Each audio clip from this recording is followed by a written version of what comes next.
des personnes qui vont derrière. Donc, bienvenue à ceux qui sont rejoints et ceux qui rejoindront après. Bon, c'est pas grave, on fera un résumé de ce qui a été dit. Donc, on va parler SNCF bashing.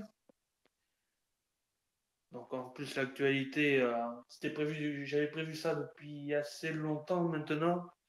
Euh, bon, par rapport à l'actualité, c'est vrai que c'est un peu opportun, mais bon, j'aurais préféré dans d'autres circonstances. Donc, on a pu voir effectivement le bashing encore par les médias, encore sur Twitter, avec les élus qui se font plaisir.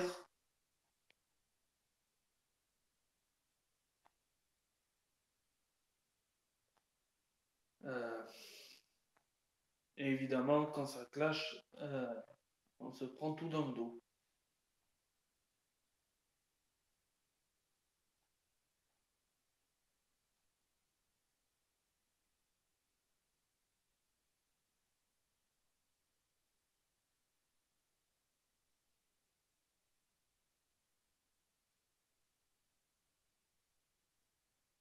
Bon, je vois que la CGT Cheminot a rejoint. Donc après, je pense que vous aussi, vous en avez pris plein la tête de ce bashing quasi constant, j'ai envie de dire.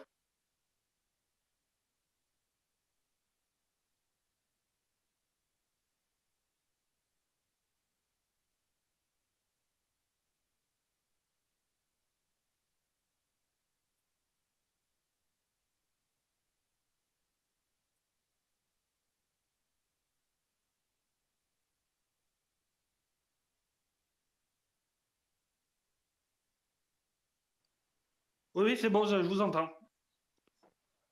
Ouais, nous, c'est vrai que bon, moi je suis que la CGT des cheminots de Mulhouse, mais c'est vrai qu'on peut parler de la CGT cheminot en général.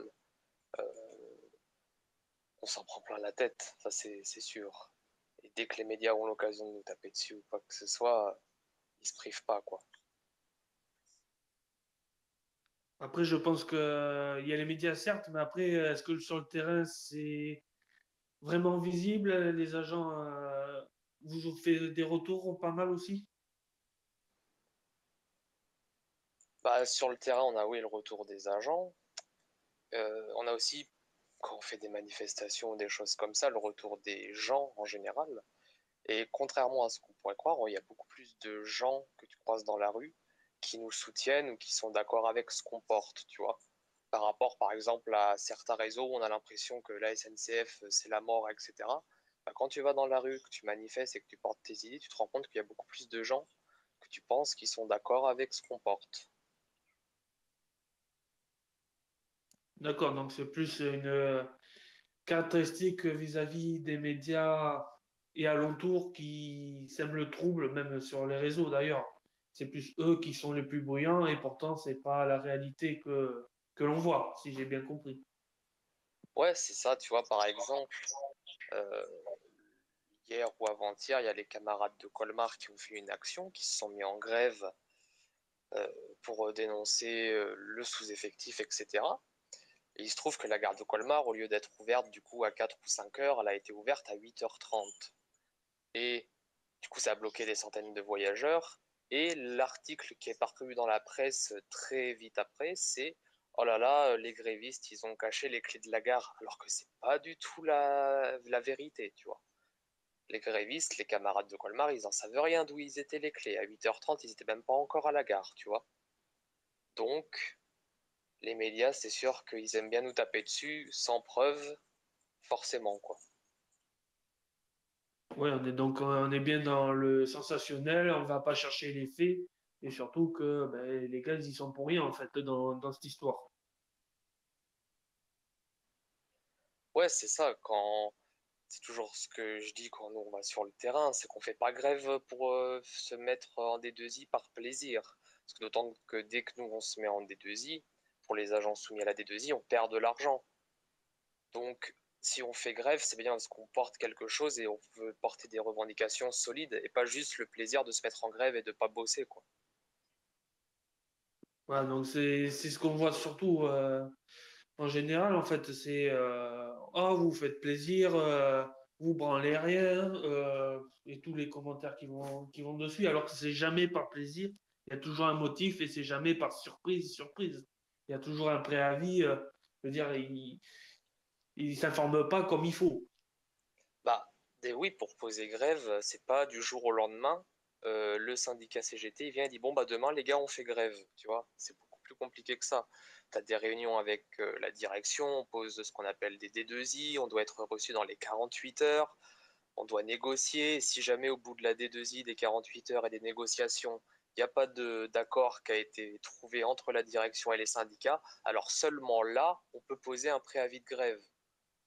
Mais donc, comme dit, nous, si on engage un processus comme ça, on sait que c'est un processus qui va prendre, comme dit, 48 heures au moins. Donc c'est parce qu'on a des trucs solides à porter derrière. Et les grèves sauvages, comme ils aiment bien appeler, c'est pas des grèves sauvages, c'est ce qu'on appelle du droit de retrait. Et le droit de retrait, c'est encore une autre disposition du Code du travail. C'est encore différent, mais c'est pas une grève sauvage. Ça fait, il y a encore le droit de retrait, c'est un cas extrême, donc c'est vrai que les médias ils aiment bien grève surprise, et puis voilà, après on se prend les critiques derrière, alors que c'est plus que justifié et les gens ne se mettent pas à la place comme ils devraient.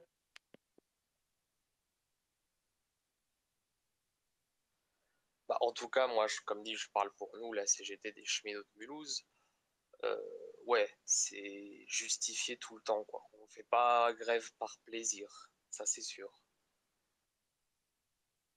Ouais, puis après, je pense qu'il y a un certain mal-être, je l'ai vu plusieurs fois dans plusieurs tweets, d'émissions, des conditions, on n'ose pas en parler parce que les chefs, c'est pas ça du tout. Et après, il y a d'autres choses que j'ai pu voir ou entendre, mais après, voilà. Euh, Moi, de mon côté, je suis que simple usager, connais un peu certaines ficelles, certes, mais je me doute bien que il y en a, ils en peuvent plus. Ouais, mais c'est sûr, tu le sens, comme dit, le sous-effectif, les conditions de travail, et tu parles des chefs, mais même pour tout ce qui est chef à la SNCF, il y a beaucoup de cadres qui se sentent pas bien dans leur boulot. De plus en plus, il y a des cadres qui sont stressés, qui sont angoissés, qui partent parfois en maladie professionnelle parce que bah, forcément ils ont tellement de pression qu'eux aussi ils n'arrivent plus à suivre. Donc en fait c'est en train de toucher petit à petit toutes les couches. D'abord nous, mais ça fait un moment qu'on est touché, enfin je veux dire nous, les gens qui sont sur le terrain, et puis après ça remonte au chef, et puis après si ça se trouve petit à petit ça va encore remonter. Le risque c'est qu'à un moment la SNCF implose. Tout à fait. Parce que moi, le CNCF bashing, ça fait plusieurs années maintenant que je suis sur Twitter, que j'observe un peu l'évolution entre les triages qui ont fermé, et les quelques restaurations qu'il y a eu, bien avant la pandémie d'ailleurs. Ça fait longtemps aussi que j'ai cherché des témoignages, mais je me rends compte que c'est à peu près tous les mêmes désormais. Avant, on attaquait les cadres, maintenant, c'est eux qui en prennent plein la gueule, et puis en fait, c'était pas vraiment eux les responsables de tout ce merdier, ça remonte encore plus haut. Donc en fait, c'est sans fin. Bah, c'est sans fin jusqu'à ce qu'on remonte au gouvernement et à l'Union européenne, qui eux veulent absolument la libéralisation du rail. C'est eux en fait qui sont responsables au départ. C'est tout. Et puis nous, après, bah, sur le terrain et même du coup, dans les bureaux, comme je disais, on commence à s'en prendre plein la tête. Sérieusement. Je suis curieux de savoir, toi, t'es usagé de quelle région, Supertrain?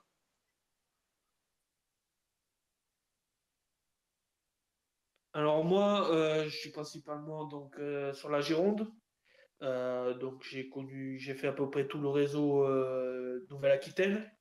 Après, j'ai fait à peu près toutes les lignes de France, donc il suffit de voir la carte que j'avais publiée. Après, je sais pas si vous l'avez vue, mais j'ai quasiment presque fait toutes les lignes TGV, TER et Intercité de France. Donc, j'ai peux dire que j'ai vu à peu près beaucoup de choses. Et honnêtement, sur les qualités de service, etc., pour moi, c'était tout pareil, quoi. Il n'y avait pas de différence d'une région à l'autre, mis à part le matériel.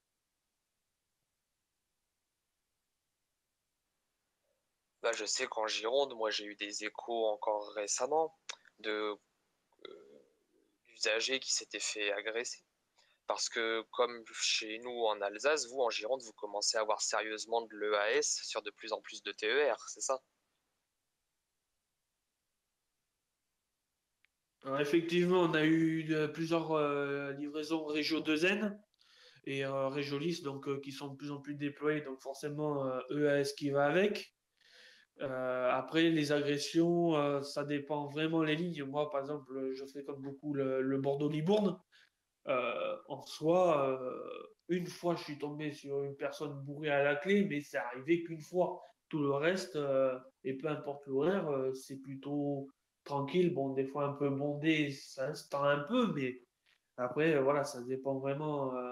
Moi, j'ai eu plus d'écho sur le bord de Arcachon entre ceux qui veulent les vélos, et d'ailleurs, c'est légitime, et les agressions qui vont avec, mais après, c'est vraiment, pour moi, c'est rare.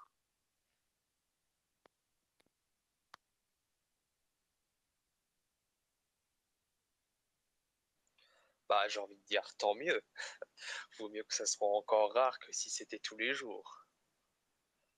Et d'ailleurs, j'avais été interviewé à l'époque par le journal Sud-Ouest qui cherchait des témoignages justement si les TER ça se passait bien, s'il y avait des agressions, tout ça. Et la pauvre journaliste, quand elle a publié son article, a dû meubler parce que bah, en général tout se passait bien. C'était plus les retards ou les suppressions de train qui les embêtaient plus que les agressions. Ouais, là après on part dans un autre domaine, tout ce qui est retard et suppression de train, ça peut être lié à beaucoup d'autres facteurs. Voilà, Quand voilà, je, tout à quand je fait. reviens à l'EAS, par exemple pour chez nous en Alsace, ça pose beaucoup de problèmes, notamment pour les conducteurs. Euh, Quand tu dois gérer des rames complètes de plus de 500 personnes, que tu as une panne et que tu es en ligne tout seul, que tu as le régulateur qui t'appelle, que tu as l'aiguilleur qui t'appelle, etc. Pour les conducteurs, c'est une très très très grosse charge mentale supplémentaire. Et c'est pour ça que nous, on milite toujours pour que ce soit un train avec un contrôleur. Et le contrôleur, au-delà d'amener moins de charge mentale au conducteur, il amène aussi de l'information plus précise pour les voyageurs, plus de prise en charge, etc. etc. quoi.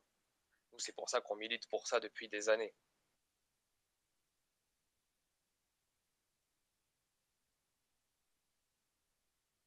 Ah, tout à fait. Moi, de toute façon, j'ai toujours été contre l'AES. D'ailleurs, je me sens que c'est la région Rhône-Alpes qui avait initié cela et qui avait eu quelques grèves d'ailleurs de mémoire. Euh, mais c'est une très mauvaise idée, hein. C'est juste pour rogner sur les coûts salariales, hein. Mais un contrôleur sera toujours indispensable à mes yeux. Ouais, pour nous aussi, exactement. Contre un contrôleur par train, c'est pour nous, c'est comme une évidence, quoi. Et oui, il y avait eu des mouvements de grève à l'époque, il y avait eu des contestations. Le droit de retrait qu'il y avait eu suite à l'accident en Champagne-Ardenne entre le TER et le convoi exceptionnel, ça avait été aussi lié à ça. C'est que le conducteur, il était tout seul dans sa rame quand il a tapé le convoi exceptionnel. Et il a réussi tout seul à gérer, en étant légèrement blessé, de gérer la sécurité des autres trains. Sauf que c'est pas normal.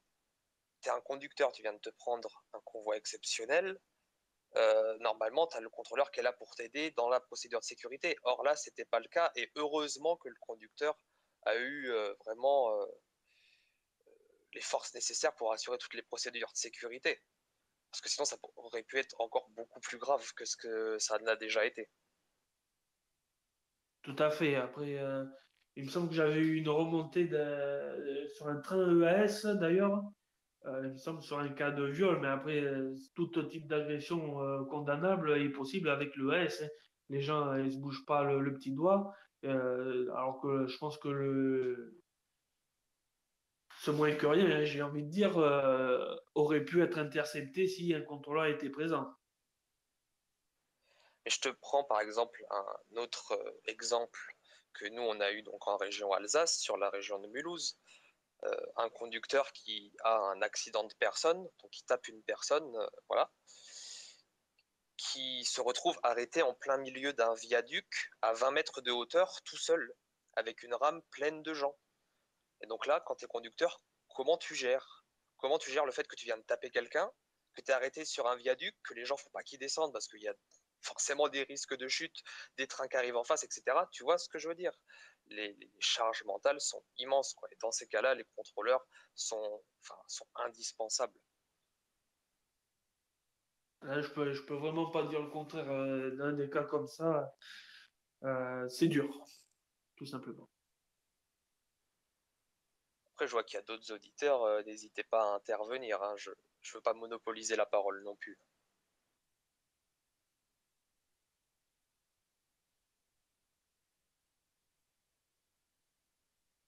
Bon, tout le monde est invité à parler maintenant. Si d'autres veulent intervenir, il n'y a aucun problème.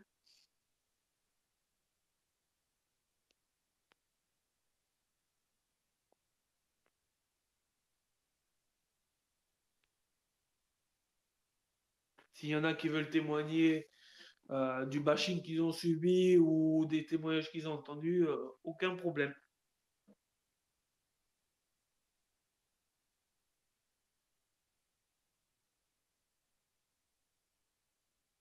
Même si vous êtes usager, dites-nous ce que vous souhaitez dire à propos du SNCF bashing.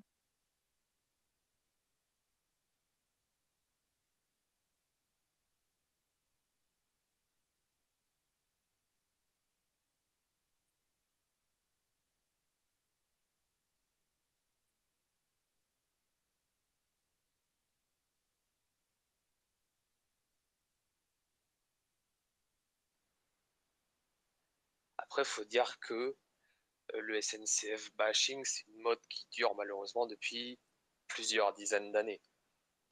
Tu prends déjà dans les années 80, les premiers mouvements de grève, enfin les gros mouvements de grève qu'il y avait eu en 86 par exemple, il y avait déjà beaucoup de bashing à l'époque. C'est pas quelque chose de neuf malheureusement, et c'est quelque chose qu'on essaye d'avoir de nous, qu'on essaye de contrer depuis des années. Ça tombe bien quand on parle de l'époque, justement, parce que je vais rebondir dessus. Euh, Moi, je suis plongé sur les archives des grèves SNCF, sur les archives de l'INA. Et je me suis rendu compte que le bashing a tourné dès l'ouverture du tout TGV, hein, dès la première ligne de LGV. Les médias ont commencé à détourner le sujet et à moins expliquer le fonctionnement du ferroviaire. Je prends des reportages des années 70, même début 80, où le présentateur prenait le temps d'expliquer chaque détail, les raisons de la grève, le fonctionnement même. On est un peu dans du c'est pas sorcier limite, hein. Et on se détourne progressivement à montrer les gens qui en ont marre, qui ça va pas. On détourne progressivement jusqu'à aujourd'hui.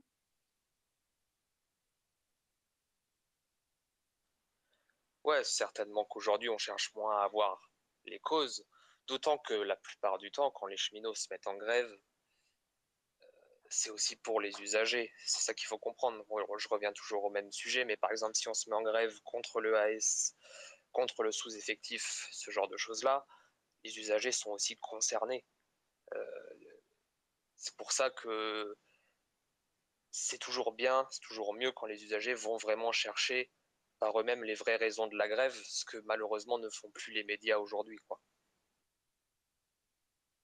Tout à fait, surtout que il me semble que vos salaires sont gelés depuis 7 ans. Il n'y a pas eu d'évolution depuis. Oui, c'est ça, on a un gel des salaires, ouais, depuis, ouais, ça doit être 7 ans, ouais, c'est ça. Ouais, donc je me Et c'est vrai doute qu'on que prend toujours on prend toujours les salaires des conducteurs comme étant les plus élevés, tout ça, mais il ne faut pas oublier qu'il y a certains collègues cheminots qui travaillent par exemple au matériel, à l'infra, qui eux sont à peine payés au-dessus du SMIC. Donc eux aussi n'ont pas eu de revalorisation de salaire depuis 7 ans. Ouais, donc c'est inacceptable et ça, les gens ne comprennent pas que en 7 ans, beaucoup de choses ont augmenté. Je pense que certains sont devenus même pas possibles à la fin du mois. Et après, vous vous faites traiter de nantis et de privilégiés alors que je pense que ce serait un gel des salaires pendant 7 ans dans leur société. Je pense qu'ils auraient démissionné depuis bien longtemps. Ben, mais bien sûr, mais d'autant que quand tu compares avec certaines conditions de travail, etc., comme je te disais, par exemple, tu prends un gars du matériel qui va être en astreinte, qui va faire des nuits, etc., pour être payé à peine au-dessus du SMIC, le mec, il y a un moment où, malheureusement, c'est légitime qu'il se dise, attends, je vais aller bosser ailleurs parce que je vais gagner plus et les conditions de travail seront meilleures. Donc c'est là aussi où, à la SNCF, on a un très très gros travail à faire au niveau des conditions de travail. Et ça, c'est dans tous les secteurs, quoi. Et salut, un CDI pour toi, You. Salut, salut, salut! Salut Touyo, un CDI, oui, effectivement. Ouais, enfin, CDI, là, ça risque d'être un petit peu compliqué, là, en ce moment, vu ce qui a été sorti hier soir, là, par Xavier Bertrand, là, putain, ça pue du cul, hein. Vous avez pas vu? Ah si, ben, je me suis pris la tête avec le vice-président de France, justement. Ah oui, oui, oui, oui, oui, oui, Franck Bersin. Ouais, ouais, tout à fait, ouais. Bah, ouais, ouais, ouais, tout à fait. Non, ça, enfin, ouais. De toute façon, ça a commencé déjà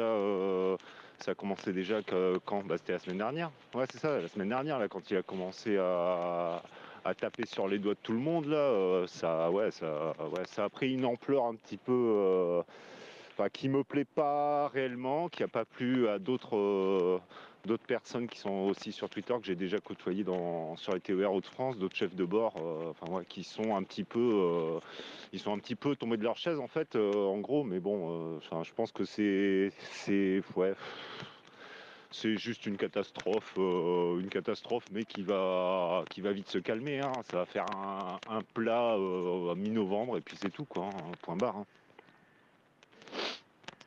D'accord, parce que il a mis en avant en fait tout ce qui est finance, gare, voie, mais niveau salarial, ils n'ont rien fait, si j'ai bien compris.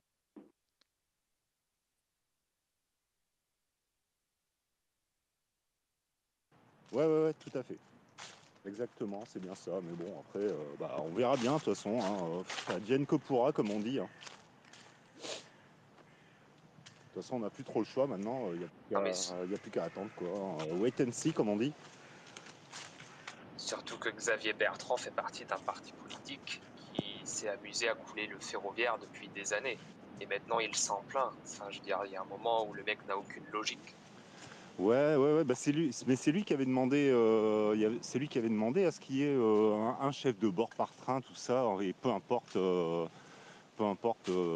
train en fait. Donc nous on a que très peu de trains qui passent EAS, hormis depuis Amiens en fait. Mais sinon tout le reste des ADC en fait ils refusent de partir EAS, hein.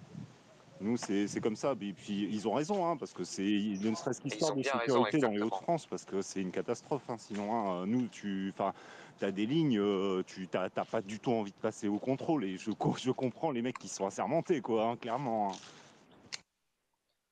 Ouais, c'est ce qu'on disait dans la première partie du débat. Ouais, le AS, dans toutes les régions, c'est vraiment le fléau, quoi. C'est vraiment pour les usagers, mais aussi pour les ADC, même pour les ASCT, parce que du coup, ça fait des emplois en moins pour vous, les ASCT. Ouais, exactement. Et puis bon, enfin ouais, c'est pas sécure du tout. Et en ayant discuté avec pas mal d'ADC justement de ce système de AS, eux non plus, tu sais, ils sont pas chauds pour partir tout seuls, quoi, hein. Mais clairement pas, quoi, hein. Clairement pas, hein. D'ailleurs, il y a un nombre de trains qui ont été supprimés à cause de ça, quoi, hein. De toute façon, déjà, c'était quand ils ont déposé les sacs, c'était en mars.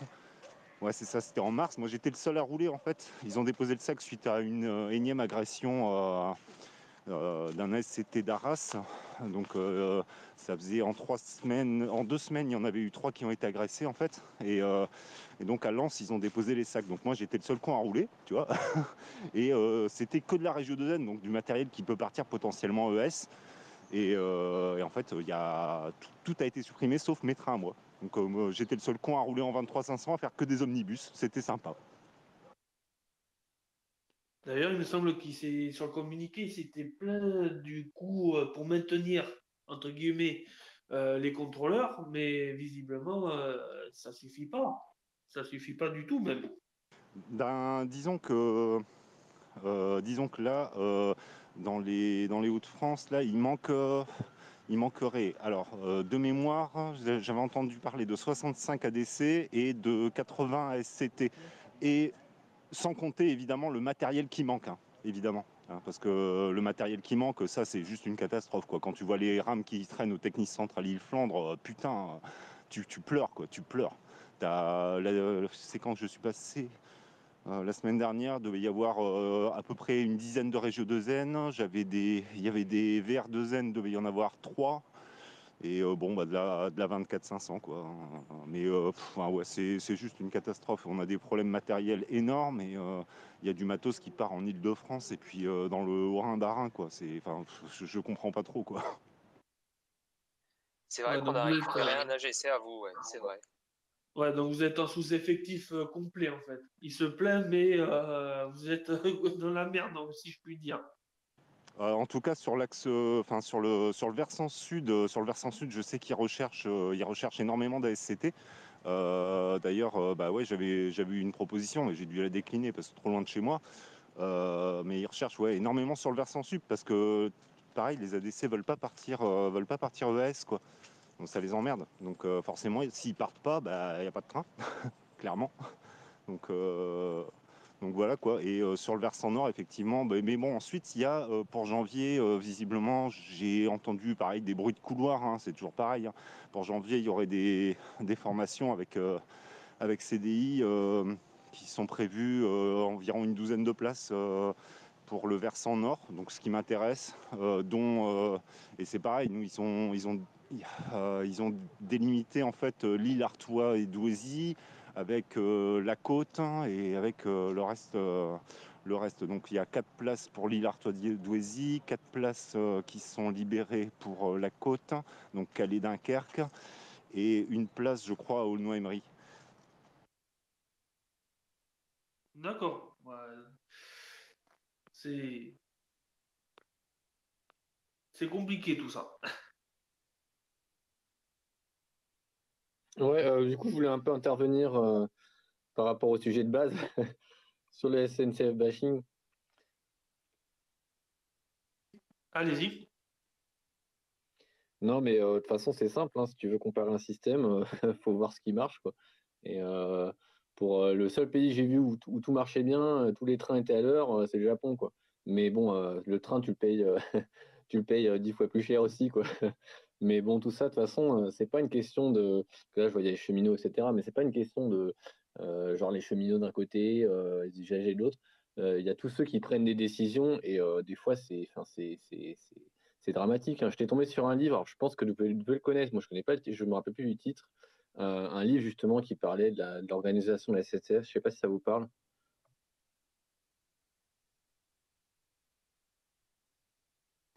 Après, il y en a eu plein des livres, donc de tête, je ne saurais quel le dire. Bah, apparemment, visiblement, non, vu le vent que t'as pris.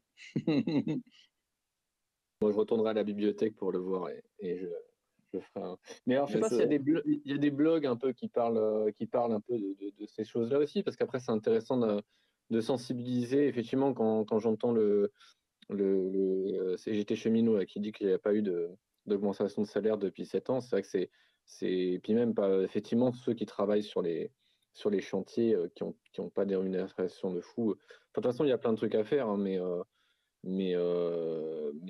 Moi, je sais que j'avais une amie qui bossait à la SNCF il y a un bail, et elle me disait qu'en tant que nouvel arrivant, tout ce qui est avantage, etc., elle avait rien, quoi. Les anciens, ils avaient des trucs, mais parce qu'ils les avaient conservés, mais du coup, sur les nouveaux contrats, ils en profitaient pour couper un peu les trucs, quoi.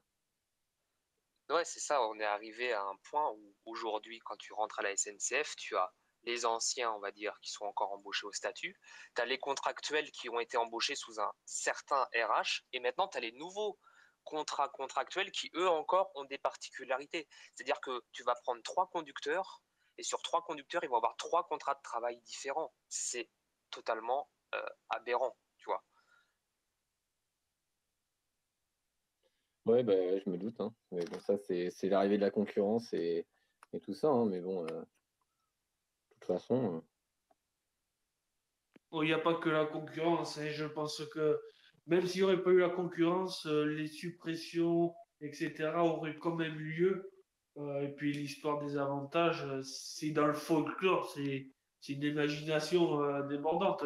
Quand j'entends des gens parler de prime charbon alors que ça n'existe plus dans les années 70, bon, il y a des choses qui sont tenaces. oui, non, mais il y a des conneries. Mais après, il y a des réalités. Tu vois, si tu prends la ligne Paimpol, je crois que c'est Paimpol-Guingamp, quelque chose comme ça, Quimpan, je sais plus justement, en Bretagne, qui a été Oui, celle privatisée. qui est gérée par Transdev, effectivement. Bah, de ce que j'avais vu au reportage à l'époque, il disait qu'en gros, il y avait un conducteur, un machiniste, un mec qui faisait le ménage, un mec qui. Enfin, et du coup, ils avaient, comment dire, de 5 employés, ils étaient passés à un employé, quoi. Donc, ils avaient réussi à réduire la masse salariale. Alors, c'était pas la peine de le faire de manière aussi dramatique, mais, euh, mais en tout cas, ça a conduit à une réalité, c'est que la ligne est devenue rentable, quoi. Donc, Ouais, mais là, on touche du coup à un autre problème, c'est est-ce que le transport ferroviaire est fait pour être rentable? Est-ce que le transport ferroviaire, service public, est fait pour gagner de l'argent? Nous, en tant que CGT non, mais, cheminot, on n'est pas de cet avis. non, mais bien sûr que non, bien sûr que non. Mais tu peux quand même faire attention à la dépense, quoi. Je veux dire, il y a des limites, quoi. Ça, on est totalement d'accord, oui. Après, pour le cas de T'inquiète la pas, à ligne la de SNCF. Paimpol, donc c'est les lignes, la ligne est propriétaire à SNCF Réseau. La gare, je crois, est toujours liée à la gare et Connexion. C'est juste la gestion des rames et du personnel qui est confié à Transdev et qui, je pense, que ça va être pareil pour le TER PACA. Ouais, c'est une ligne de bus, quoi.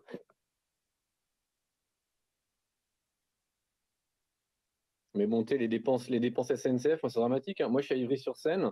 Là, pour la gare, ils ont mis un fric pas possible. Alors, je suis sûr qu'ils auraient pu faire autrement, hein, parce qu'ils ont dépensé. De toute façon, je suis en train de monter un article dessus. Ils ont dépensé 20 millions, 20 milliards, je sais plus. Je pense être 20 millions. Et alors que pour 2 millions, ils faisaient la rénovation, quoi. Puis surtout, c'est des rénovations pour avoir l'accessibilité pour les personnes en fauteuil roulant.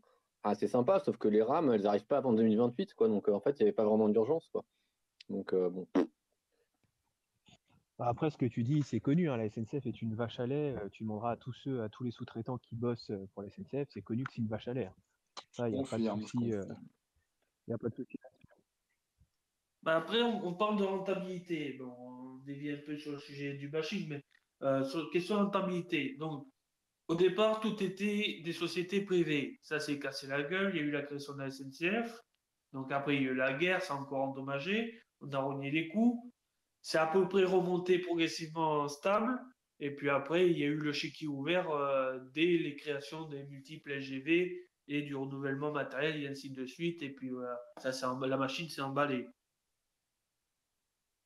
Non, mais surtout, il y a eu le développement des routes et tout ça, hein. Moi, il y a une ligne que je connais vachement bien, c'est Grenoble jusqu'à Gap.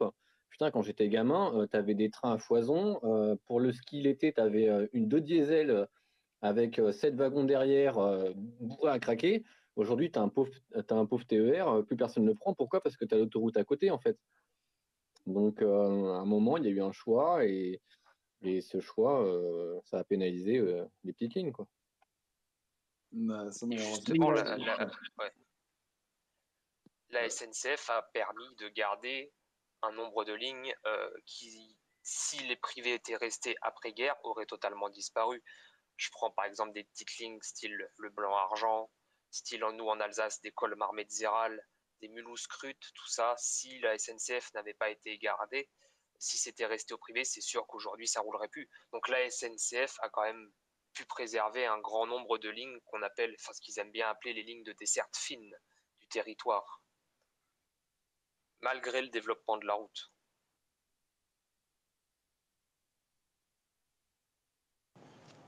Tout Bah, à de- fait. Après, ce qui Après, j'ai envie est. de dire, il n'y a pas vraiment que la route, il y a aussi le terrain. Tu vois, par exemple, en montagne, tu vois que le chemin de fer est vachement gagnant contrairement au routier, quoi. Donc après, ça dépend où, quoi. Bah, moi, je vous avoue, franchement, qu'en Hauts-de-France, on n'aurait pas ces petites lignes, franchement, ce serait juste une catastrophe, hein, parce que enfin, les gens, on va pas se mentir, hein, les gens dans les Hauts-de-France, ils sont pauvres, quoi. C'est vraiment des gens qui n'ont pas de pognon, quoi. Donc même sur les petites lignes, des petites lignes à la con, où tu vas faire une vingtaine de bornes, tu vas prendre au maximum 10 personnes, bah putain, ça sert, quoi. Ça sert, c'est obligé, ça sert. Ils sont en train de rénover, nous, une petite ligne Arras-Saint-Paul-sur-Ternoise, une pauvre VU, tu vois, où tu prends que, à la limite, des étudiants, quoi. Mais putain, mais ça sert énormément parce que les bus là-bas, si t'as 2 bus dans la journée, t'es content, quoi. Là, grâce au TER, t'en as au moins 4 qui passent par jour minimum, quoi. Et donc c'est du service et c'est ça qu'ils demandent en fait, hein, les gens. Mais ouais, il y aura toujours de toute façon des gens pour aller râler dessus, quoi. C'est ça qui me pose moi un problème, quoi. Ouais, donc après, on est dans l'acceptabilité, en fait. Par rapport à l'autoroute, les lignes classiques, en fait, c'est selon la vitesse que va la ligne. Une ligne qui va à Vmax 160 n'aura pas autant d'attrait qu'une ligne qui va à Vmax 40. Et ça influe surtout par rapport à l'autoroute. Nous, on a à côté, je pense, de mon coin, on a la 89 qui fait le Bordeaux-Lyon. La ligne, elle allait pas bien vite et elle s'est fait bouffer par l'autoroute justement parce qu'on roule plus vite dessus. Ouais, après, moi, en tant qu'usager, j'ai pris longtemps le train. Et en fait, pour moi, la différence entre l'Île-de-France, où il y a beaucoup de monde dans les trains, tout ça, et la province, où souvent on fait des trains vides, pour moi, il y a un gros sujet, c'est la fréquence. Clairement, quand tu es en Île-de-France, tu sais que tu vas à la gare, tu sais que tu as un train. De toute façon, tu le sais, il y a un train, au pire, il sera dans toutes les 10, toutes les 15, toutes les 20. Là, en province, des fois, enfin, moi je voyais en Normandie, sur la ligne Rouen-Amiens, bah, tu as 2 trains le matin, après, tu n'en as pas pendant 4 heures, et après, tu en as peut-être un le soir, quoi. Tu peux pas t'organiser. Donc, pour moi, je pense que si la fréquence était assez intéressante, là, les gens reviendraient. Ouais, mais c'est toujours pareil aussi, c'est une question de mentalité des gens, parce que les gens ils préfèrent prendre leur voiture, soit parce que c'est plus pratique, parce que c'est moins cher, parce que les enfants, parce que ceci. Mais il y a un problème de mentalité, ou alors la sécurité aussi, c'est que les gens maintenant ils sont plus en sécurité dans les transports et tout.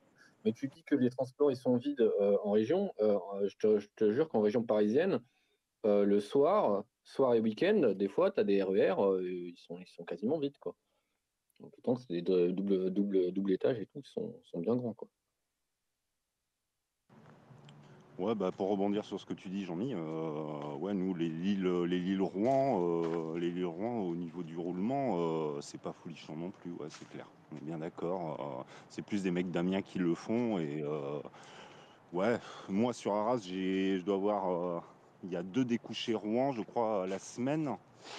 Et on fait du Lille-Rouen, on part en UM24, on lâche une rame à Amiens et puis on repart US jusqu'au Rouen, quoi, pour faire toutes les petites yachts, là, entre Rouen et Amiens, quoi. Alors, je vois qu'il y en a d'autres qui veulent intervenir, donc n'hésitez pas à prendre la parole. Ouais, salut tout le monde, vous m'entendez? On t'entend très bien, Parfait. bonjour à toi. Ouais, salut. Bah, si je peux me permettre, en tant qu'assez sur la ligne Nancy-Dijon, pour faire simple, ça donne pas envie hein, de prendre les TER parce qu'il y a beaucoup de planches travaux. Ça fait peut-être 3 4 ans qu'il y a les planches travaux qui sont posées en amont. Et puis la rigidité du système fait que les travaux sont posés en réalité, un tiers, voire un quart du temps, et les TER, eux, ne roulent pas. Et en dernière minute, même un jour avant, si on le sait, on ne peut pas les faire rouler, ces trains-là. C'est rigide. Et les gens, ils prennent leur voiture, c'est plus facile. J'ai pas compris, tu roules sur La Roche-Migène, Dijon? Non, Nancy-Dijon. Ah, pardon, d'accord, ok. Parce que j'allais te demander si tu n'avais pas trouvé du changement sur La Roche-Migène, Dijon, parce que en fait j'étais sur une opération coup de poing où SNCF Réseau a demandé à enlever 2 anciens ponts qui servaient sur la ligne Saint-Florentin, je crois que c'est Auxerre en fait. Donc, du coup, j'étais pas trop loin, quoi. Ah ouais, bah du coup, je suis pas du tout sur l'axe-là, mais voilà. D'accord.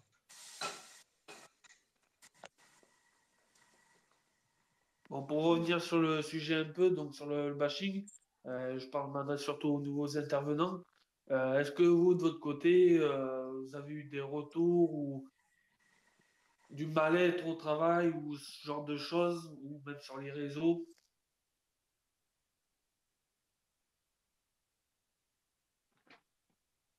Bonsoir. Bonsoir à tous. Ah, Je ne sais pas si ça marche. Oui, je vous entends, Métro Rail. Oui, bonsoir. Bon, moi, je suis juste fils de cheminot, donc bon, je suis ça de loin. Juste pour dire que je pense que pour le bashing, il y a un peu de... Pour moi, c'est deux choses. C'est juste un peu de jalousie de la part des gens parce qu'ils constatent que, bah, il y a des choses qui existent encore à la SNCF et que les gens se battent pour garder un petit peu des choses qui paraissent normales. Pour moi, c'est pas vraiment des avantages, mais plus des compensations du fait des horaires décalés, etc.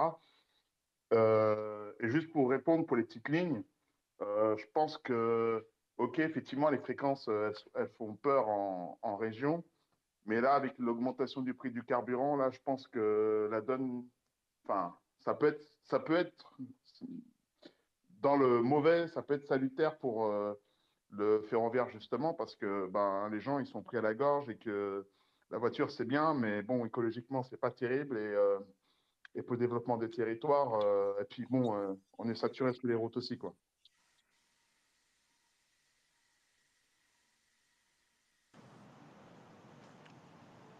Pas de doute. Ça peut être un gros plus. Ça peut être un gros plus, mais le problème, ça reste toujours le même. En tout cas pour nous dans les Hauts-de-France, c'est le manque de matériel, manque d'ADC, manque d'ASCT. Et puis, ouais, il y a pas assez de communication dans ce sens-là, quoi, aussi. C'est dommage, c'est dommage. Bah, à chaque fois que je suis de passage sur la région de France, j'ai remarqué que les trains, me semble, hein, après je vis en Île-de-France, mais que les trains étaient quand même plutôt bien remplis. Après, j'ai pas fait toutes les lignes, mais je trouve qu'il y a quand même pas mal d'axes avec des trains de niveau, etc. Donc, je pense qu'il y a une demande. Après, c'est toujours pareil, hein, il y a la politique et un peu de démagogie de la part du président de la région aussi, qui demande beaucoup avec peu de moyens. Bon, voilà, après, c'est toujours une histoire de sous, hein, et de priorité de l'investissement.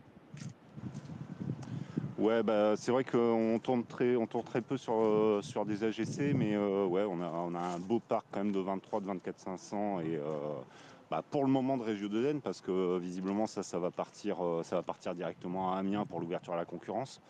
Bon, ensuite, on n'est pas là pour parler matériel non plus, mais bon, moi, je préfère largement les 26 500 qu'ils ont à Amiens, quoi, donc ça me dérange pas trop. Après, pour le bashing, j'ai pas trop compris en fait. J'ai pris en cours, j'ai pas trop compris en fait. C'est quoi? C'est par rapport aux médias, c'est ça?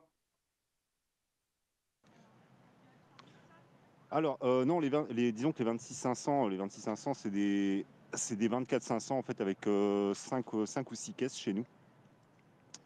Donc où tu peux mettre jusqu'à de mémoire 585 passagers assis. Donc ça peut produire un effet d'offre qui serait beaucoup plus simple, beaucoup plus sympa en fait, plutôt que d'être tous entassés dans les mêmes 24 500 qu'on a depuis le début, quoi. Ça c'est un gros problème aussi en fait, la place. Il y a il y a beaucoup de gens qui se plaignent au niveau de la place et qui sont entassés les uns sur les autres. C'est carrément plus que de bon. Quoi. C'est comme ça. Donc j'espère à terme effectivement que ça viendra dans ce sens-là, c'est-à-dire livrer les régios de Zen à Amiens et nous laisser les grosses capacités à nous, quoi. Parce que Amiens dessert quand même Paris, quoi, Paris Nord, quoi. Donc, et pour le moment, ils font ça de mémoire en corail. Et ouais, de mémoire en corail, c'est tout ce que j'ai. C'est le même problème sur toutes ces lignes. Paris-Amiens, Paris-Chartlement, même on peut dire Paris-La Roche-Migène par Montreux. Dès qu'il y a, en fait, on se rend compte les week-ends, dès qu'il fait beau, dès qu'il y a des ponts et tout, ce sont des lignes qui sont juste bondées et surchargées. Alors, bon, par exemple, ici, c'est plutôt du deux niveaux. Mais je vois sur Paris Chartres, que je fais assez souvent. Une fois, je lis aussi sur les blogs, les gens se plaignent des problèmes de compo avec beaucoup de trains en US, alors que bon, on pourrait peut-être faire un rôle un peu plus en UM, notamment le week-end. Ça par contre, c'est quand même le choix des régions quand même. Donc, au moins, déjà, si déjà les compositions étaient toutes longues, au moins ça déjà, ça pourrait au moins déjà permettre de rendre le voyage plus agréable. Après, évidemment, la fréquence, je suis complètement d'accord, c'est très souvent, je trouve, sous-dimensionné. Ensuite, tu vois, tu vas me faire penser à un truc. J'ai capté ça. Je me suis arrêté à où ça Valenciennes, je crois. Ouais, Valenciennes. Ouais, enfin bon, peu importe où c'est que je me suis arrêté. La dernière fois, c'était un dimanche et j'ai vu effectivement une UM2 de Régio 2N XL. Donc ça fait 2 fois 10 caisses en fait. 2 fois 10 caisses en gare d'Arras. En gare d'Arras pour aller sur Paris en fait. Ça faisait le Lille-Paris à 10 euros là. Ils avaient lancé une offre, cet été. Donc tu fais un Lille-Paris en TER, tu fais un Douai-Arras, Amiens, Creil et Paris-Nord, je crois. Et ouais, donc là, du coup, ils ont quand même adapté à minima la pauvre Régio 2N de 400 places. Ils l'ont foutu en UM 2 fois 10 caisses. Donc ça, c'est quand même un bon plus parce que le tarif est super attractif. Et au niveau de la capacité, là, du coup, ça vaut vraiment le coup d'y aller, quoi. Mais c'est le problème, oui, c'est super, effectivement, et enfin, ça bouge un peu. C'est le problème sur toutes ces lignes, bah, comme on dit, un peu là, de Paris et on va dire très grande couronne ou les villes qui sont juste après, donc Paris-Dreux, enfin bon, voilà, même enfin, Paris-Lille, etc., où le week-end c'est super bondé et les gens sont entassés, je vois sur les réseaux sociaux, même quand je les prends, c'est juste pas agréable, quoi. Et là, comme le week-end, quand on voit les fréquences, on peut pas dire que c'est un problème de matériel. Hein. Quand on regarde un peu les faisceaux, les rames sont garées. Donc, plutôt d'être garé, vaut mieux qu'elles soient en ligne et qu'elles transportent des gens. Enfin, ça me paraît plus logique.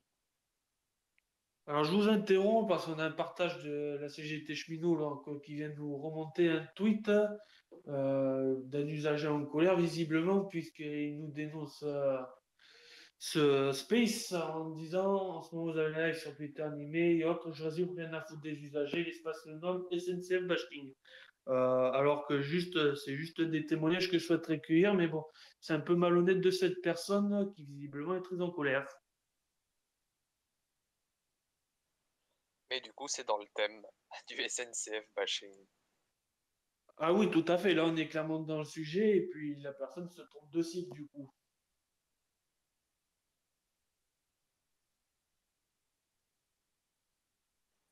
D'autant que, comme dit, dans la première partie du Space, on a bien évoqué des sujets qui pénalisent les usagers. Et que donc, non, on n'est pas du tout contre les usagers, mais pour les usagers.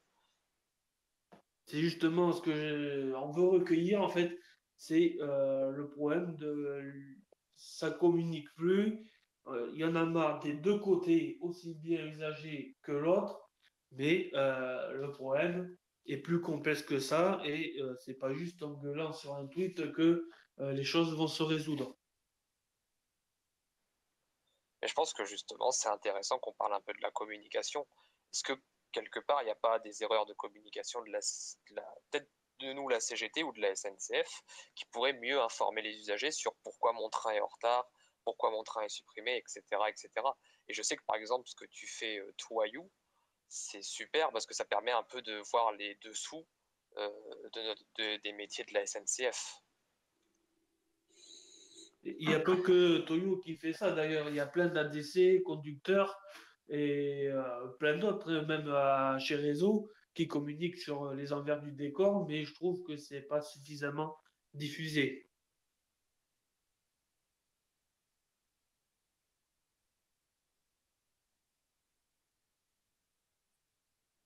C'est pas faux. Après, tu me diras, bon, moi je suis dans le privé, mais on a un peu de mal là-dessus sur la com pour faire les métiers du ferroviaire.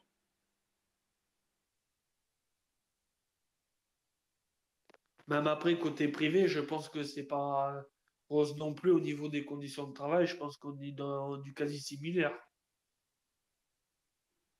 Bah, ça dépend. Moi, tu vois, il suffit de bien parler, tu vois, ce qui est mon cas, là, parce que j'ai passé 2 ans en Seine-et-Marne, tu vois. Pendant 2 ans, je leur cassais les pieds à ce qu'ils me remettent un peu plus près de chez moi, parce que j'habite à La Rochelle, tu vois. Bon, apparemment, ils ont compris le message. Bon, ça a été long, mais tu vois, là, bah, du coup, pour ceux qui travaillent dans les pays de la Loire, sur la région du Mans, je suis pas trop loin, je suis à Ono. Donc là, je travaille sur LGV, je suis quand même content. Donc au lieu de faire, tu vois, 6 heures, bon, bah finalement, j'en fais plus que 4 quoi. Ouais, donc au final, voilà, privé, pas privé, ça reste toujours les mêmes, quasi les mêmes trains, les lignes, c'est toujours pareil.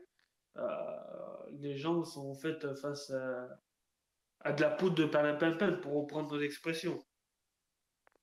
Complètement. C'est... Mais encore, ça va, moi je te dis, dans ma boîte, j'ai pas trop à me plaindre, hein. À part là où je te dis, je suis resté 2 ans dans Seine-et-Marne, où j'aurais dit pendant 2 ans que ça me cassait les couilles. Mais sinon, non, ça va, moi, les conditions de travail. Oh, il y a peut-être une ou deux fois, je te cache pas, où ça a été un peu chaud hein, quand même, mais sinon, non, ça va, j'ai pas trop à me plaindre.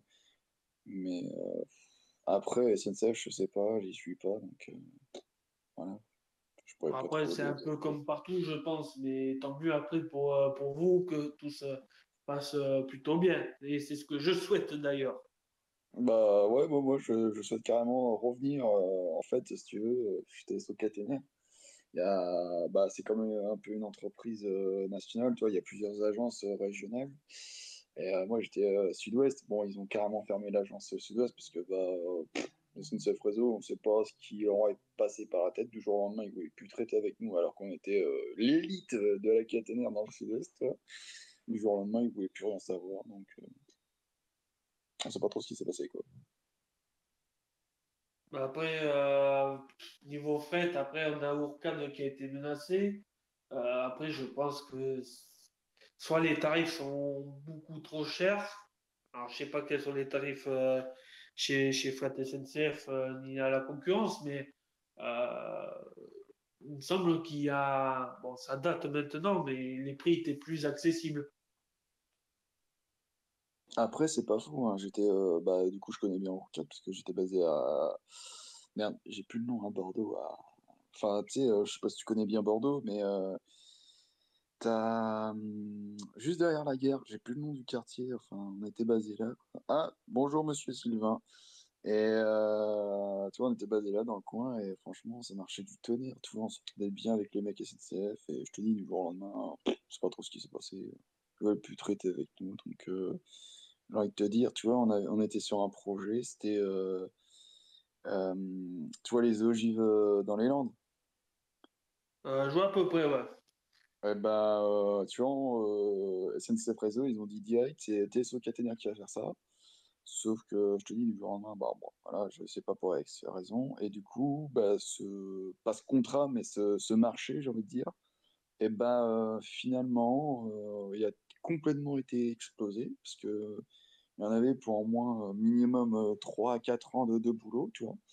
Et finalement, il n'y a pas si longtemps, il y a peut-être 6 mois de ça, j'ai appris que finalement, bah, en fait, c'est ETF qui a commencé à les faire sauter les unes après les autres entre Dax et Laluc, je crois, un truc comme ça. Donc c'est un peu décevant, quoi. Ah oui, totalement. Après, sur Bordeaux, on avait le service auto-train. La voie qui servait Oui, justement à ce service, maintenant, c'est devenu un parking. La bah, voie a été enterrée sous ah, le béton. non, non, parce que moi, la dernière fois que j'y étais, il y avait encore la voie, hein. Alors moi, j'avais eu des photos comme quoi la voie où on mettait les wagons pour charger les voitures Mhm. avait été renflouée. D'accord. Bah, il n'y a pas si longtemps, alors. Parce que moi, la dernière fois que j'y étais à Bordeaux, c'était il y a.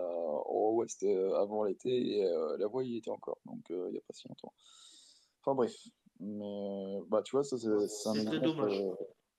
Ouais, extrêmement dommage, quoi, parce qu'en plus, à Bordeaux, je l'ai connu en activité. Bon, quand j'étais plus jeune, hein, je devais avoir 4 ou 5 ans, je m'en souviens bien.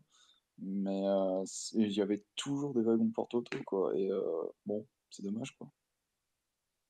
Bon, après, c'est un peu comme dans toute la France, en fret, ça a perdu beaucoup.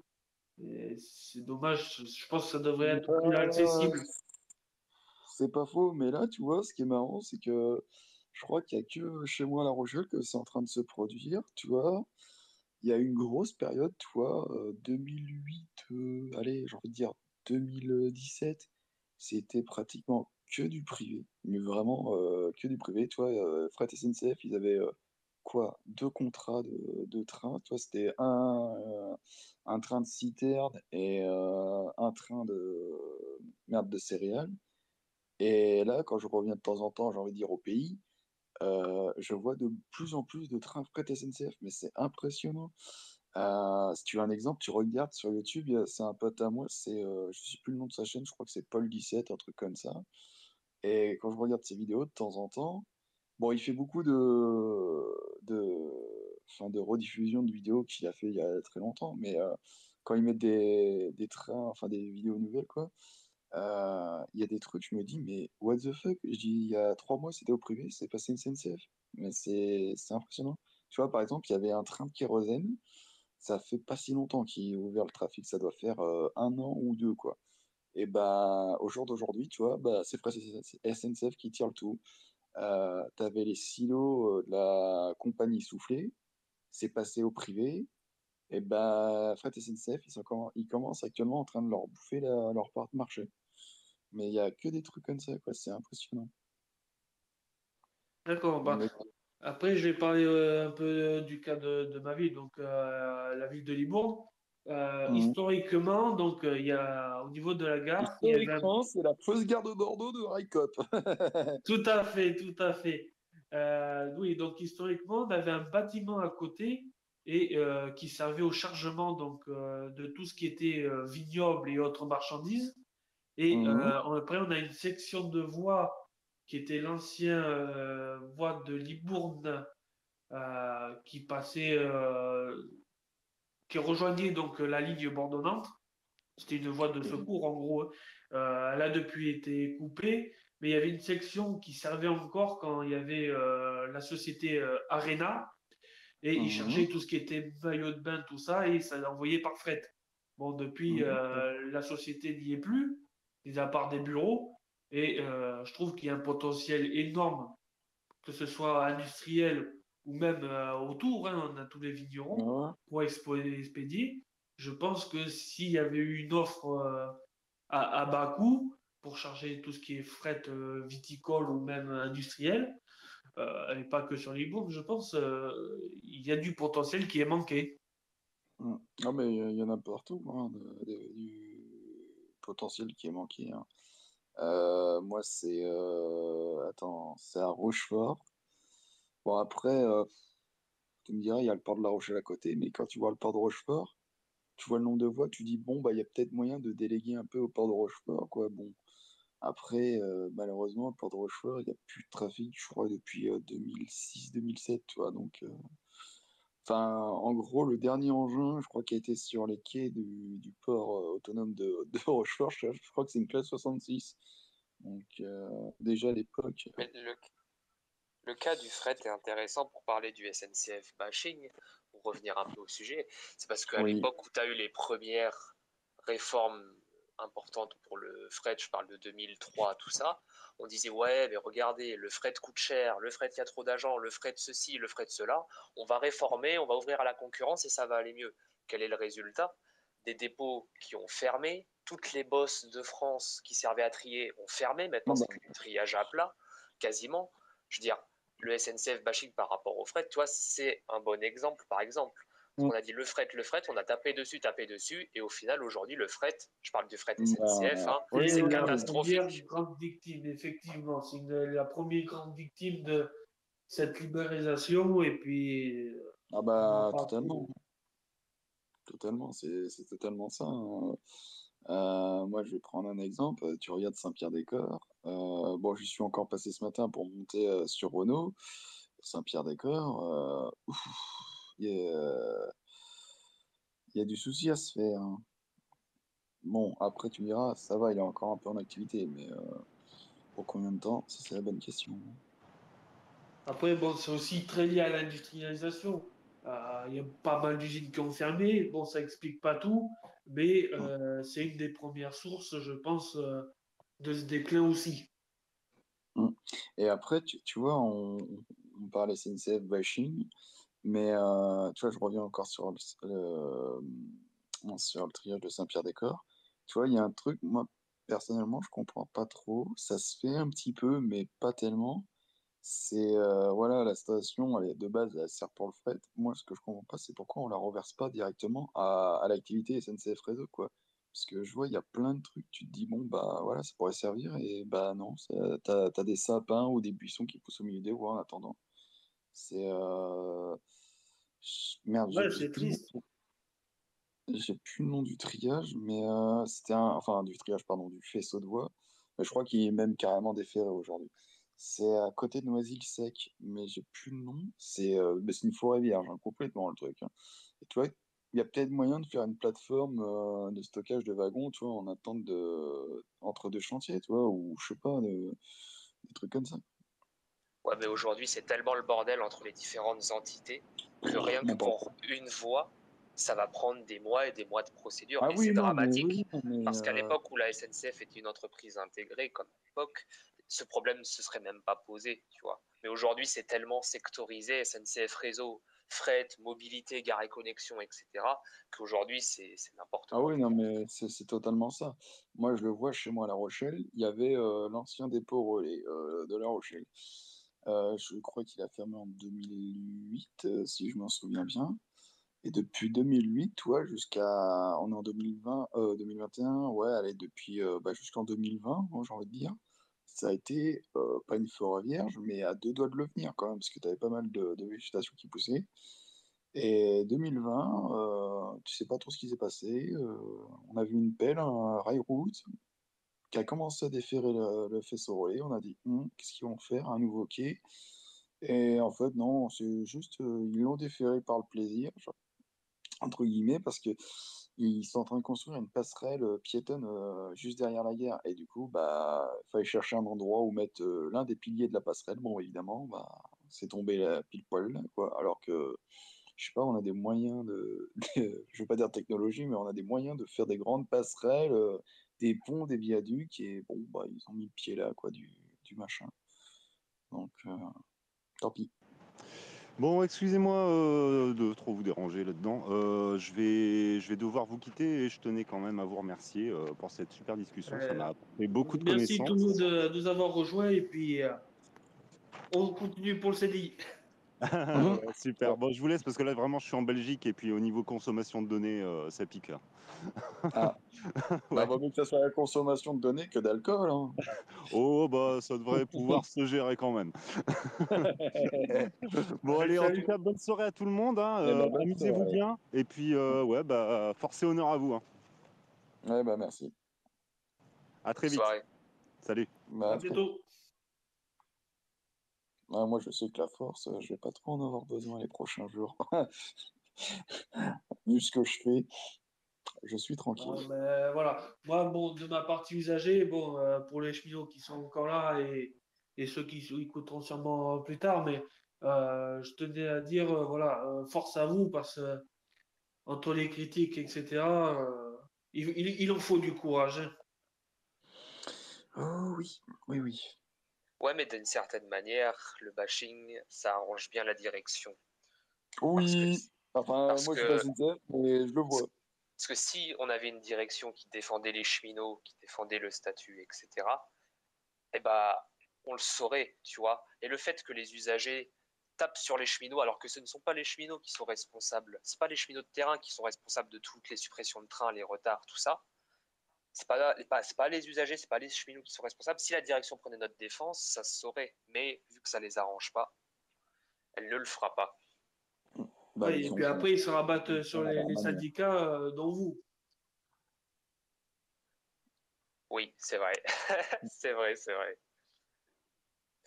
Et pourtant, on essaye, de coup, comme dit à notre échelle, moi je parle à l'échelle locale de Mulhouse, de sensibiliser au maximum les gens. Et moi, je me rends compte en tant que cheminot de la CGT à Mulhouse qu'au niveau de la communication, rien que pour nous, la CGT au niveau national, il y a beaucoup de choses à faire, beaucoup de choses qui n'ont pas été faites et voilà, qui pourraient aussi éviter. Là, on va parler du syndicat bashing, tu vois. Tu dis Non, beaucoup mais de choses. voilà, vous leur servez de punching ball et c'est malheureux à dire parce que vous êtes les premiers défenseurs des droits, vous êtes la barrière qui justement fait qu'il n'y ait pas des dérives. Et ça, je trouve ça malheureux que même les syndicats se font attaquer dessus. Moi, je veux pas dire, mais tu disais que la CGT avait des choses à faire. J'ai vu un truc ce matin, je me suis dit, ah oui, d'accord, ça a tapé fort là. C'est sur mince, le train à des primeurs là, qu'ils ont mis en route. Bon, bah, apparemment, il y a un wagon qui a mangé très cher niveau CGT. Oupsie, fallait pas le dire. J'ai pas compris la fin de ta phrase. Non, en fait, si tu veux, t'as un wagon du train des primeurs. Ce matin, apparemment, il a mangé très cher parce que dans la nuit, il y a des gens de la CGT, j'imagine. Ils sont venus coller des affiches partout sur l'un des wagons du train des primeurs et voilà. Mais je crois qu'il fallait pas le dire, ça. Oupsie. Bah écoute, ça, tu vois, j'ai pas du tout suivi l'info. Je Ah non, verrai non, mais vendredi à Marseille si des collègues m'en parlent. non, mais j'ai vu ça ce matin, j'ai dit bon, ok. Bon, ça, Le wagon était c'est tout pas si propre, malin bon, que on va ça. pas Mais rester bon. longtemps. Ah non, mais parfois, il y a des choses, ouais, on peut qualifier Ah ça de pas bah. très malin. Mais là, après, il faut que ça Ah soit non, avéré, non, non, mais là, etc. Moi, pour le j'en coup, sais c'est rien, pas tu très vois. malin du tout, quoi. Tu vois, c'est. Moi, je me rappelle, ça y est encore, sur certaines rames, mais je crois qu'ils sont en train de les enlever. Ça a commencé déjà à l'époque du Bordeaux en corail, plus 67 400. T'avais la CGT, t'avais un syndicat du CAG de la ligne, plus une association je veux pas dire ouais, j'ai envie de dire de soutien de la ligne. Et les mecs, ils s'étaient réunis un peu tous les trois. Enfin, les trois étaient réunis et ils ont la bonne idée de foutre des autocollants CGT, sauvons la ligne Bordeaux-Nantes, enfin, que des trucs comme ça, quoi. Parce que, bon, oui, il y avait la partie entre La Rochelle et La Roche-sur-Yon qui était très, très malade. Bon, tu pouvais pas faire grand-chose parce qu'à l'époque, les mecs, ils voulaient faire déjà le truc, mais bon, ils avaient pas l'argent. Donc voilà, ça c'est encore un autre sujet. Mais tous les trains, tu vois, t'avais pas un train. Je peux t'envoyer des photos. Enfin là, j'en ai pas sur le portable, mais sur l'ordi, j'en ai. Où tu vois des corails avec marqué, en gros, CGT dessus, quoi, sur un des côtés. Ou alors, t'avais, ouais, on vend la SNCF, pourquoi on vend pas notre talent, quoi, des trucs comme ça, quoi. Et ça a continué il n'y a pas si longtemps sur des Corail Liner, mais bon, je crois que ça n'a pas duré parce que je crois qu'ils sont en train de les enlever. Non, mais c'est intéressant ce que tu dis, parce que, Ah ouais, non, mais comme je disais, c'était. ça montre qu'il y a une réflexion à avoir au niveau des Ah ouais, non, moyens mais de là. communication syndicaux, tu vois. Ah ouais, non, mais là, Nous, c'était assez chaud parce que moi, j'avais. Pardon, je te coupe, mais je me rappelle, moi, déjà, je te parle de ça, j'étais au lycée, déjà. Et j'avais plusieurs potes qui étaient internes au lycée, qui rentraient chez eux, soit à Nantes, soit bah, justement à Bordeaux. Enfin, il y en avait un de Toulouse, et quand ils prenaient l'Intercité, ils me disaient, bah, des fois, tu avais des personnes qui venaient dans le train. Ouais, qu'est-ce que vous pensez du trajet? Vous trouvez pas que c'est un peu trop long? Là, là, li, là, là, là. Et bah, c'était intelligent d'un côté, hein, mais bon, faire ça sur tous les trains. Il y en a qui étaient un peu payés à rien faire des fois, mais ils me disaient que ça trouvait, c'était un peu chiant pour le moment, quoi. Ouais, c'est pas vraiment malin de, je vais dire dégrader, mais bon, faire des autocollants, ça ajoute pas vraiment à la cause. Bah, pas tellement, parce que bah, ça dégradait plus le matériel qu'autre chose, hein. Bah, Supertrain, vu que t'étais de Libourne, je pense que t'as dû aller déjà sur Bordeaux voir des courriers intercités, enfin, je pense que t'as dû Ah les oui, voir déjà. tout ce qui est tag, affiche, Ah ouais, non, mais j'en ai c'est. vu plein, j'en ai vu dans toutes les couleurs, hein. Mais Ah ouais, non, mais bon, c'est vrai, moi je soutiens tout ce qui est syndicat, mais bon, je trouve qu'il y a des fois, il y a certaines choses qui sont beaucoup trop extrêmes et que je pense que d'autres ne peuvent pas accepter. Moi, je m'en Ah fiche de bon. mon côté, mais les autres sont beaucoup moins tolérants. Mm. Et tu vois, après, je change un peu de sujet, mais enfin tout en restant dans le même sujet, il y a aussi un problème, je crois, chez SNCF, niveau direction, et c'est un peu un problème national, j'ai envie de dire ce problème, c'est que souvent, quand on parle d'une société, ils comprennent sur le terrain, pour eux, à part Paris, il n'y a rien d'autre. Tu vois, c'est un exemple que je vais te Oui. donner. C'est arrivé il n'y a pas encore longtemps. Ils ont fait un hommage au RIB, tu vois, il n'y a pas si longtemps. Et vas-y, il y avait directeur transilien, directeur de machin. Il y a eu ça. Il y a eu un adieu 72 000, je crois, de mémoire. Bon, tu me diras, les deux sont passés dans Paris-Est. Tu vois, ils font Ouais, des des gros hommages jeux. alors pour les CC, ça a été un hommage assez publié.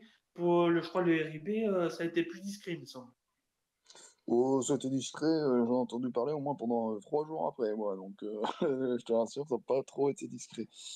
Et tu vois, je vais rester dans le sujet Bordeaux-Nantes. Et tu vois, bizarrement, quand ils ont raté les Corail 67 000 à Nantes, bah, bizarrement, il n'y a eu aucun officiel qui est venu pour faire l'adieu. Sur tout ce que tu vois, bon, effectivement, il y a eu la CGT, la CFDT, enfin tous les syndicats cheminots, quoi, qui ont fait un truc. Mais toi, t'as pas eu, par exemple, je sais pas, le directeur TER ou Intercité Nouvelle-Aquitaine, Pays de la Loire. T'as eu aucun mec officiel, toi, enfin assez gradé du moins, même enfin, de l'État, quoi. Il n'y a rien eu du tout, quoi. Euh, Moi, j'étais Oui, là, je je vais me pas suis dire le dit, contraire. Il y a une centralisation sur Paris. Et, si ah c'est oui, pas non, mais Paris, ils veulent pas c'est descendre. ça, Sauf si tu c'est une vois. LGV où ils descendent, mais voilà. Ouais, voilà, c'est ça, exactement. C'est tout TGV, tout Paris. Tu vois, je prends l'exemple par rapport à mon boulot, tu vois, parce que je bosse dans la caténaire. Tu vois, Anne Hidalgo, je comprends pas, hein. Anne Hidalgo, elle a fait chier pour que la ligne 4, donc c'est la ligne entre Paris et Bâle, pour que la section entre Gretz et Nogent-sur-Seine et la petite ligne de Longueville à Provins soit électrifiée.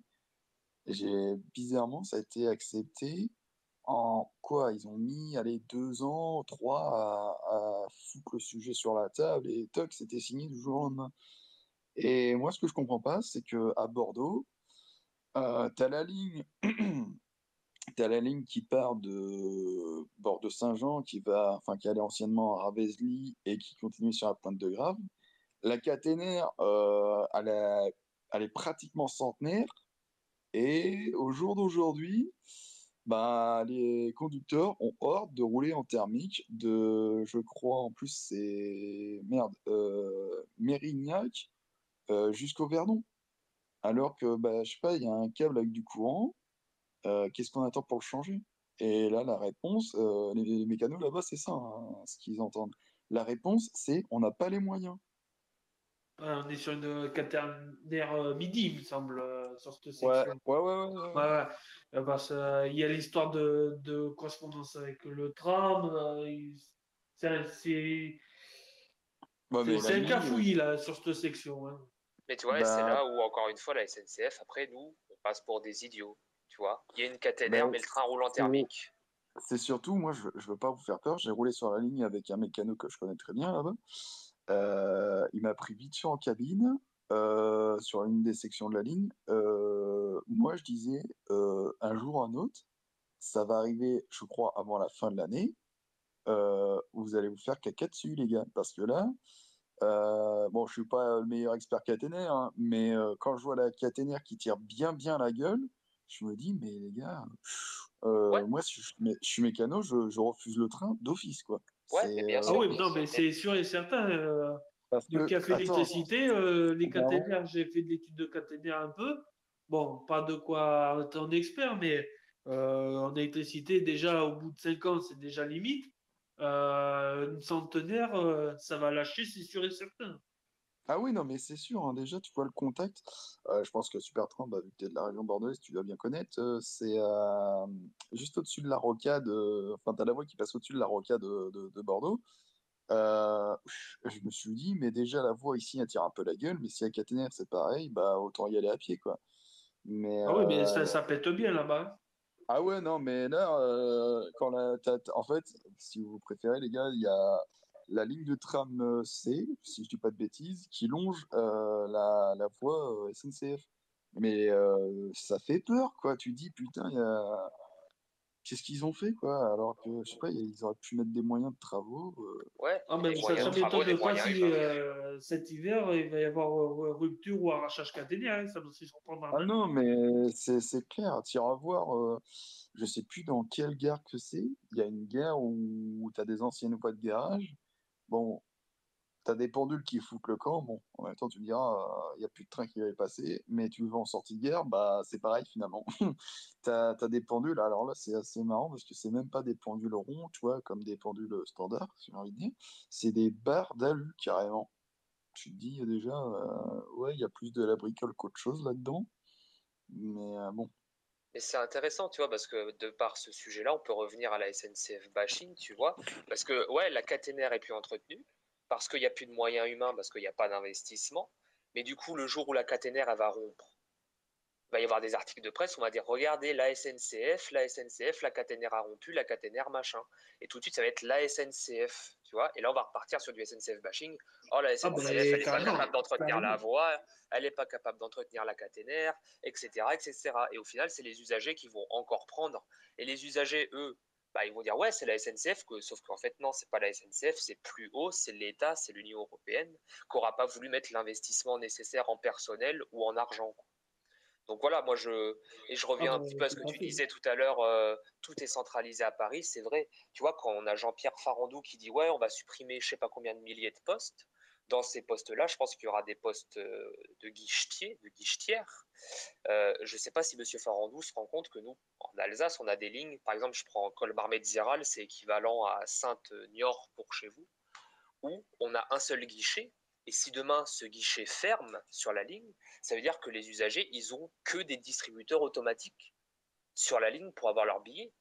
Et donc là, encore une fois, les usagers ils vont dire, mais la SNCF, qu'est-ce qu'elle fait? Il n'y a plus de guichet. Bah ouais, mais c'est parce que l'État, parce que M. Farandou, il a dit qu'il fallait supprimer des postes, tu vois. Mais en fait, c'est exactement ça comme exemple parce que bizarrement, Niort Sainte, bah c'est pareil, t'as qu'à se guichet sans regard de Saint-Jean-d'Angers.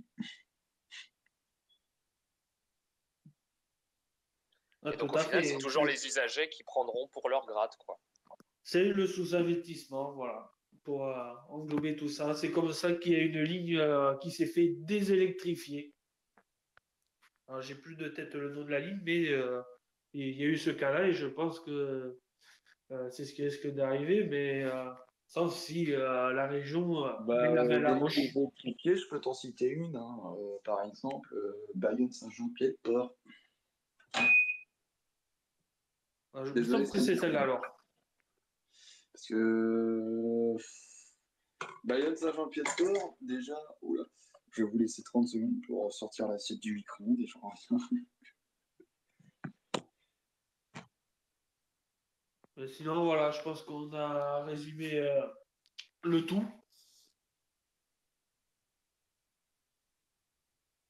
Ouais, voilà, en tout cas, c'était super intéressant. Et comme dit, les usagers, au final, nous, on leur en veut pas dans le sens où forcément, on leur présente la faute comme étant la SNCF, la SNCF. Donc forcément, eux, les usagers, ils sont là à dire, bah oui, c'est la SNCF, c'est les cheminots, en plus, ils sont toujours en grève, etc. Sauf que n'oubliez pas que, comme je disais au début, si on est en grève, c'est pas par plaisir.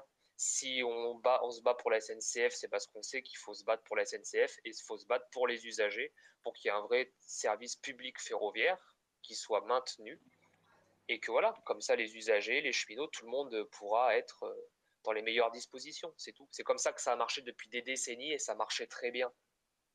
Alors pourquoi tout détruire maintenant? Tout à fait. Oui, c'est exactement ça, je comprends ce que tu veux dire.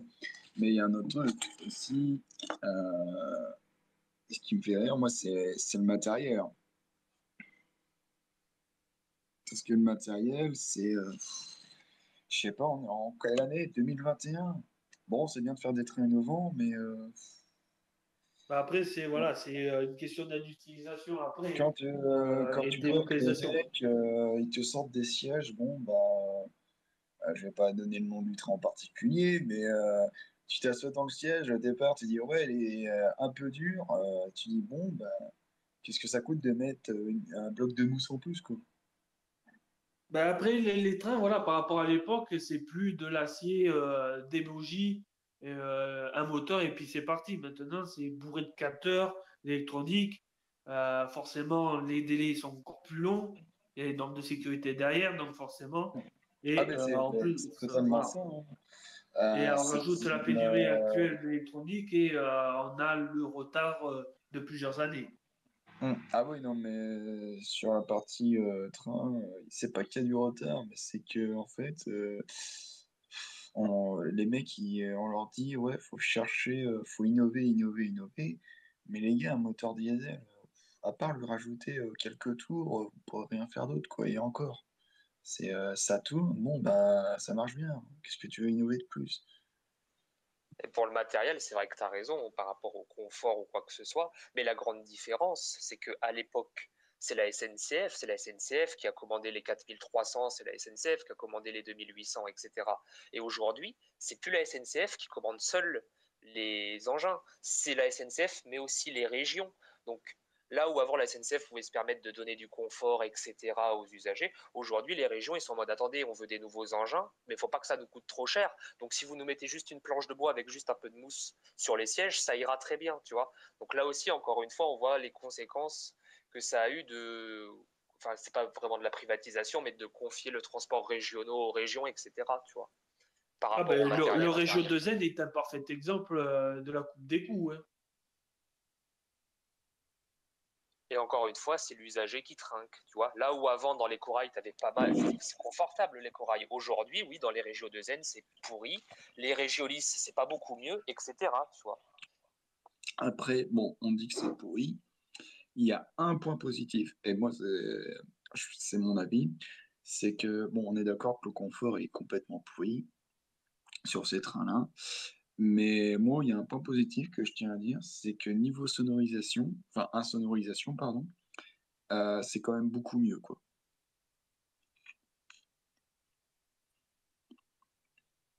Ouais, faudrait un mix Ça, entre les sièges de corail et l'insonorisation d'un régio de Zen, quoi. Mm. Bah non, mais c'est difficile d'avoir un bon compromis. bah, ouais, c'est un peu ça. Mais tu vois, j'ai pris un corail il y a peut-être, il y a pas si longtemps, il y a peut-être un an ou deux maintenant. C'était un trajet entre Toulouse et chez moi, La Rochelle. J'avais correspondance merde, à Bordeaux. Et arrivé à Bordeaux, on m'a dit, ouais, ça sera un Coradia. Bah, j'étais bien content de trouver le Coradia. Et encore, le Coradia, ça va, il passe, hein. Je sais pas si vous l'avez déjà monté dedans, mais niveau passager, ça va, il est largement passable. Tout à fait. Bon, on va terminer pour ce soir. Donc déjà, je vous remercie ceux qui sont intervenus et ceux qui ont écouté. Donc merci d'avoir débattu et d'avoir apporté toutes ces précisions. Je vous en remercie profondément. Ouais, juste avant qu'on termine. Rien ne vaut tel un 5800, n'est-ce pas, Sylvain?